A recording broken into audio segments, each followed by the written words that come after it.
एक प्यारे और छोटे से गांव की छोटी सी झोपड़ी, जहां गरीबी की दीवारें ऊंची थी पर प्यार की छत बहुत मजबूत थी। आज गोपाल का जन्मदिन था। सुबह की पहली किरण के साथ ही संगीता रसोई में व्यस्त थी। उसके पास देने के लिए कोई कीमती तोहफा नहीं था, पर उसके पास ममता और समर्पण का वो सागर था जो दुनिया की हर दौलत से कीमती है।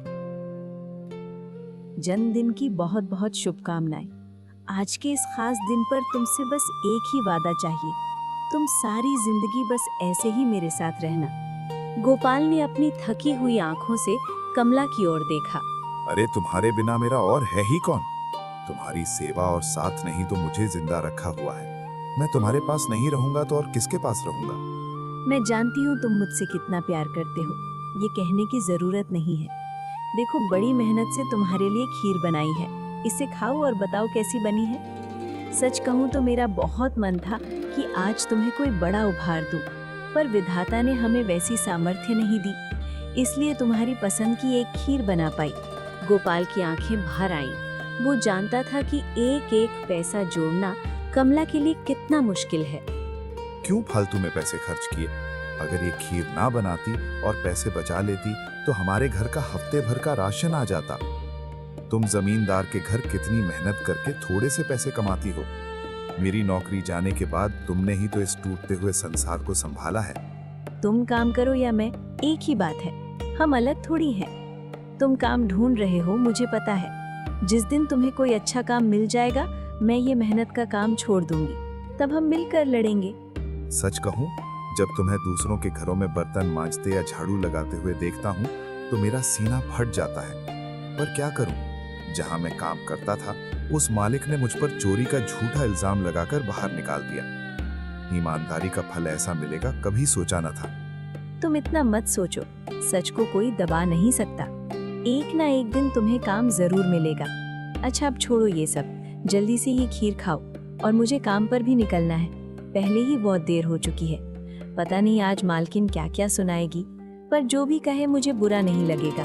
मेरा बस एक ही अरमान था कि तुम्हारे जन्मदिन पर तुम्हें अपने पास बिठाकर खीर खिलाऊं, वो पूरा हो गया। गोपाल ने एक चम्मच खीर मुंह में डाली। स्वाद से ज्यादा उसका त्याग घुला हुआ था।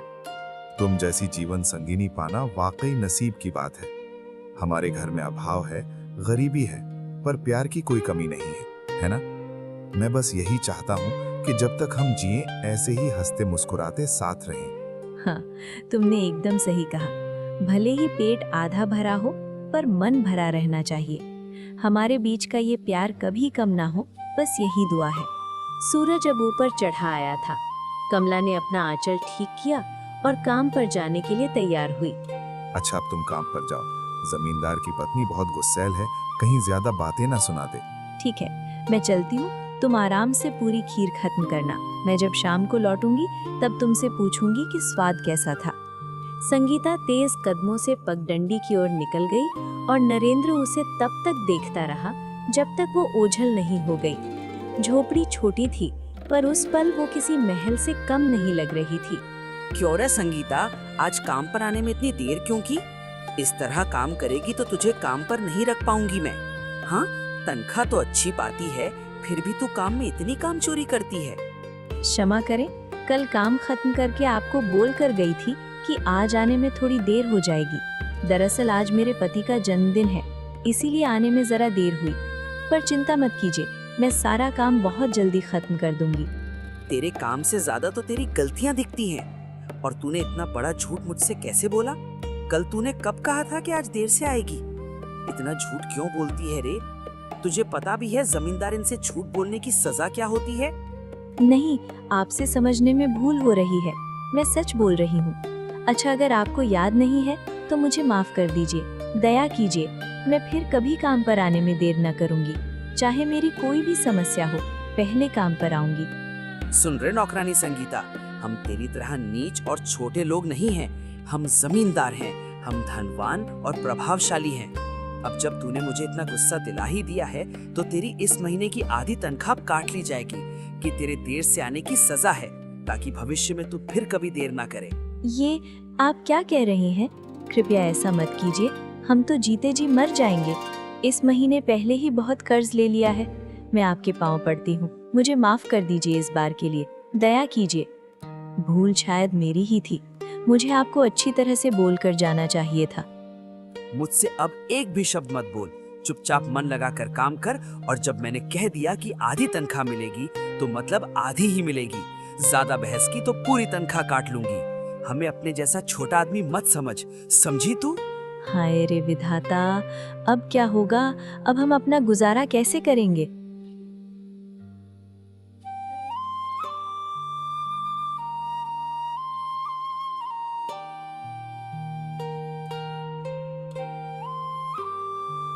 राजू काका, आप यहाँ और मैं आपको घर पर ढूंढ आया। मैंने जो आपसे काम ढूंढने को कहा था, क्या आपने वो ढूंढा? दरअसल काका, मुझे काम की बहुत जरूरत थी। अब तुम्हारी समस्या तो मैं समझ रहा हूँ बेटा, लेकिन ही नहीं पाया बेटा, मुझे माफ कर दो। अरे अरे काका, आप इतनी समस्याओं के बीच मेरा काम कैसे देखेंगे? काका, आप कृपया मेरी बिल्कुल चिंता न करें। मैं काम तो एक ना एक दिन ढूंढ ही लूंगा, पर आपके बेटे की सेहत पहले है। हाय रे, कुछ दिन पहले जहां काका के पास इतनी जमीन जायदाद थी, आज बेटे की बीमारी के लिए सब कुछ बेच दिया। लेकिन काका, पैसों से ज्यादा जीवन की कीमत है। आपका बेटा जल्दी ठीक हो जाए, यही कामना करता हूँ। हाँ बेटा, मेरे लिए प्रार्थना करना ताकि मैं अपने बेटे को बचा सकूं। तो बेटा अब मैं चलता हूँ, मुझे दूसरी जगह भी जाना है। अच्छा अच्छा काका, आप जाइए, बिल्कुल चिंता न करें काका। विधाता ने जब बीमारी दी है तो वही उसे ठीक भी करेंगे। हाँ बेटा, अब और कोई चारा भी तो नहीं है। अच्छा सुनो ना, एक बात कहूँ? बहुत दिनों से सोच रही थी, वो जो हमारे घर में काम करने वाली संगीता है ना, उसका पति क्या हर महीने तुम्हें ठीक से लगाम देता है? हाँ, देता तो है। क्यों, क्या हुआ बताओ? क्या तुम्हें उसके घर की जमीन चाहिए? अगर चाहिए तो बस एक बार कहो, किसी भी कीमत पर वो जमीन तुम्हारी होगी। चाहिए मतलब एक शौर, एक बार चाहिए। पता है वो संगीता सुबह मुझे कितनी बड़ी बात कह गई। सुबह काम पर आने में देर हुई तो मुझे घुमा फिरा कर झूठा कह दिया। जब तक तुम उसका घर नहीं छीन लेते मुझे चैन नहीं आएगा, समझे?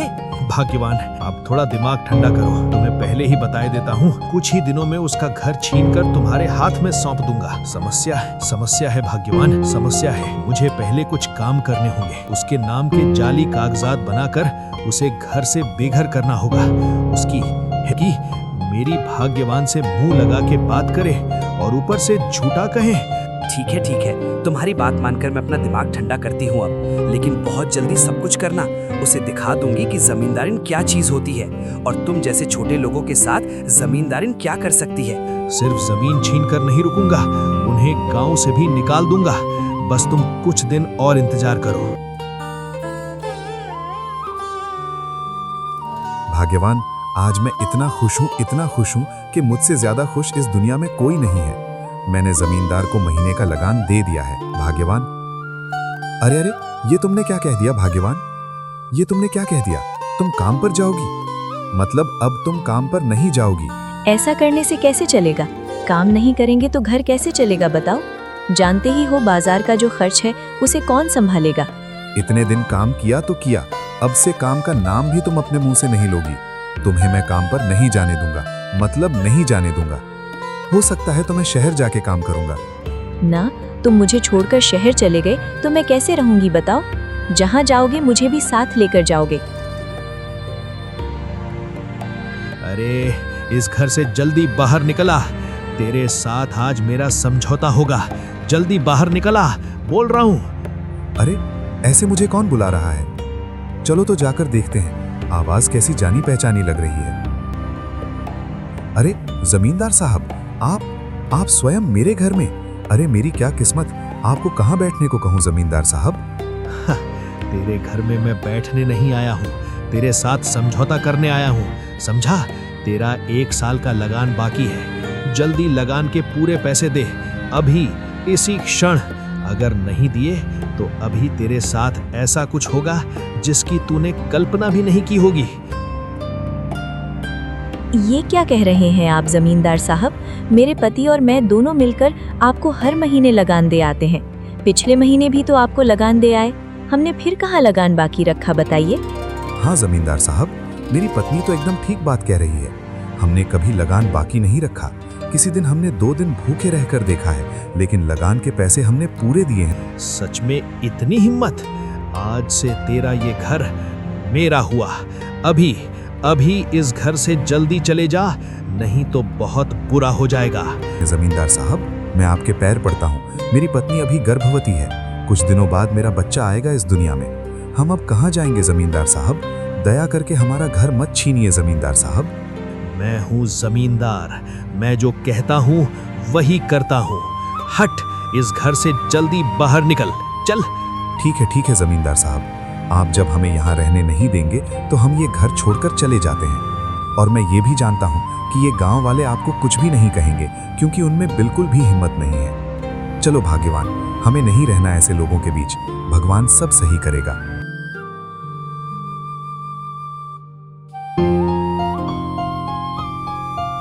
चलते चलते हम अपना गांव पार करके कहाँ आ गए? बताओ, इस जगह को देखकर लगता है कि यहाँ लोग बहुत कम आते हैं। जानते हो, मुझे इतनी भूख लगी है, इतनी भूख लगी है कि तुम्हें क्या बताऊं। तुम्हें भूख लगी है तो मुझे किसी भी तरह तुम्हारे लिए खाना लाना ही होगा, वरना हमारे बच्चे को भी कुछ नुकसान पहुंच सकता है। तुम यहाँ थोड़ी देर बैठो, मैं बस्ती में वापस जाकर देखता हूँ कुछ खाना मिलता है या नहीं। अगर मुझे आने में थोड़ी देर हो जाए तो तुम बिल्कुल भी चिंता मत करना, मैं आ जाऊंगा, खाना लेकर ही आऊंगा। मैं खाने के लिए तुम्हें कभी जोर नहीं करती, लेकिन हमारे बच्चे के लिए तो मुझे खाना ही होगा, इसलिए मैं तुम्हें खाना लाने के लिए इतना जोर दे रही हूँ। हाँ, मैं जानता हूँ। तो ठीक है, मैं चलता हूँ, तुम यहीं आराम करो। लेकिन तुम सावधानी से जाना। अच्छा जी, ठीक है।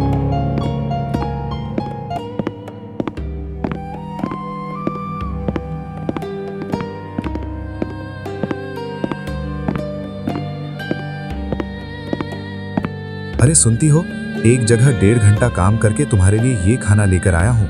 अब कृपया जल्दी से खा लो। बिना पैसों के कोई खाना नहीं देना चाहता, इसलिए काम करके ये खाना लेकर आया हूँ। एक घने और रहस्यमयी जंगल में, जहां सूरज की किरणें भी मुश्किल से पहुंच पाती थीं, नरेंद्र और कमला अपने गांव से बहुत दूर थे। वो दोनों एक सुरक्षित ठिकाने की तलाश में थे और भूख प्यास से बेहाल।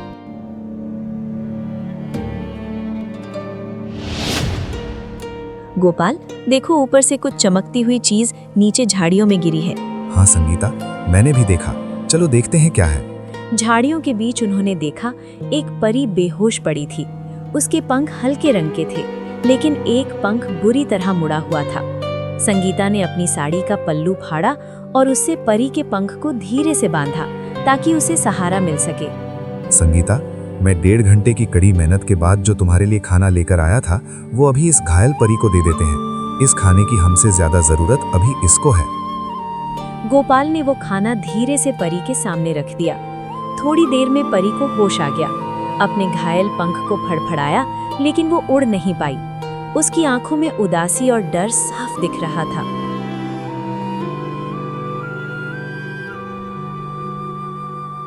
तुम चिंता मत करो परी, जब तुम ठीक नहीं हो जाती, तुम हमारे साथ इस पेड़ के नीचे रहो। हाँ परी, ये जगह सुरक्षित है और हम तुम्हारी देखभाल करेंगे जब तक तुम उड़ने लायक नहीं हो जाती। तुम हमारी दोस्त हो। परी ने उनकी आंखों में देखा, जैसे उनकी दयालुता को पहचान रही हो। वो जानती थी कि उसे अब उड़ने में समय लगेगा। तो उस दिन से वो परी संगीता और गोपाल के साथ उसी विशाल पेड़ के नीचे रहने लगी। गोपाल, मैं इसके लिए जंगल से मीठे फल ढूंढ कर लाती हूँ। अरे, मैं इसको साफ पानी पिलाता हूँ और हमारे आसपास नजर रखता हूँ। रात को वो तीनों एक साथ बैठते, उन्हें जंगल की कहानियां सुनाता और कमला अपने गांव की बातें बताती। खुरी चुपचाप सुनती, कभी-कभी अपने जादुई पंख से हल्की रोशनी कर देती। गोपाल, देखो, परी ने अपने जादू से इन फलों को कितना मीठा और रसीला बना दिया है। हाँ, ये हमारी देखभाल का ही फल है।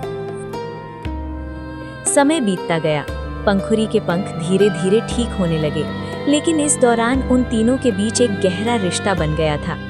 एक घायल परी और दो इंसान जंगल में एक साथ जीवन बिताते हुए एक दूसरे का सहारा बन गए थे।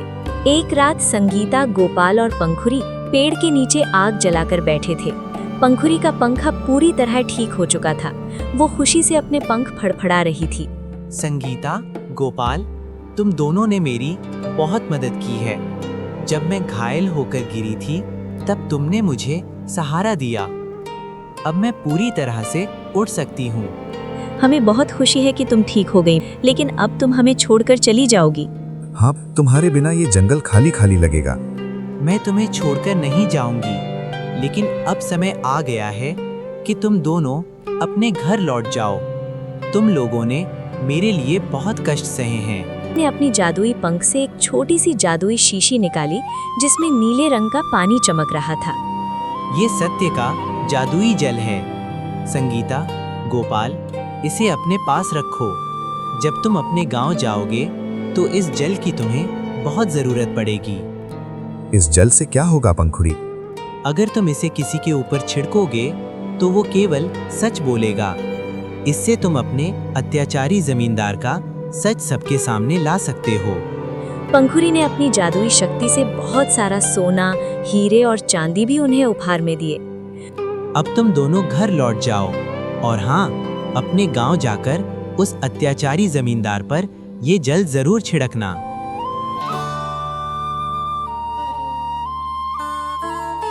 गोपाल और संगीता गांव लौटे। गांव के बीचों बीच जमींदार खड़ा होकर अपनी झूठी तारीफ कर रहा था और गरीब ग्रामीणों को डरा रहा था। अरे मैं ही इस गांव का देवता हूँ। अब तुम सब मेरे गुलाम हो, गुलाम, समझे? और रही बात उस गोपाल की, उसे तो मैंने गांव से निकालकर ठीक ही किया। अब तक तो वो उस जंगल में भूखा मर रहा होगा। तभी भीड़ को चीरते हुए नरेंद्र और कमला सामने आते हैं। उनके पीछे गांव वाले हैरान होकर देख रहे हैं। जमींदार, अब और झूठ नहीं, आज तुम्हारा सच सबके सामने आएगा। अरे अरे, ये मैं क्या बोल रहा हूँ? मैं रुक नहीं पा रहा हूँ। हाँ, मैंने ही तुम सब ग्रामीणों की जमीनें हड़पी हैं। मैं एक लालची और बुरा इंसान हूँ। हाँ, अरे मैं ये क्या बोले जा रहा हूँ? सभी गांव वाले मिलकर जमींदार को घेर लेते हैं। जमींदार डर के मारे कांपने लगता है और जमीन पर गिर पड़ता है। अरे मुझे माफ कर दो। मैं सारी जमीन वापस कर दूंगा सभी की। संगीता, गोपाल, मुझे बचा लो। मैं अब कभी किसी गरीब को नहीं सताऊंगा। जमींदार, माफी मांगने से पाप कम नहीं होते। जो तुमने किया है उसकी सजा तुम्हें जरूर मिलेगी। गांव वालों, जो सोना चांदी हमें उस जादुई परी ने दिया है, उससे हम गांव के सभी गरीबों की मदद करेंगे, लेकिन इस जमींदार को गांव से बाहर कर दिया जाए। गोपाल, गोपाल, गोपाल, गोपाल, हमारा नया मुखिया गोपाल होगा। हाँ, नया मुखिया गोपाल होगा। हाँ भाई, हाँ बिल्कुल भैया, बिल्कुल। गोपाल और संगीता गांव के मुखिया बनते हैं और सब मिलकर खुशी खुशी रहने लगते हैं। कमेंट करके बताएं कहानी आपको कैसी लगी। अगर आपको कहानी अच्छी लगी हो और हमारी वीडियो को लाइक करें। मिलते हैं आपको। धन्यवाद।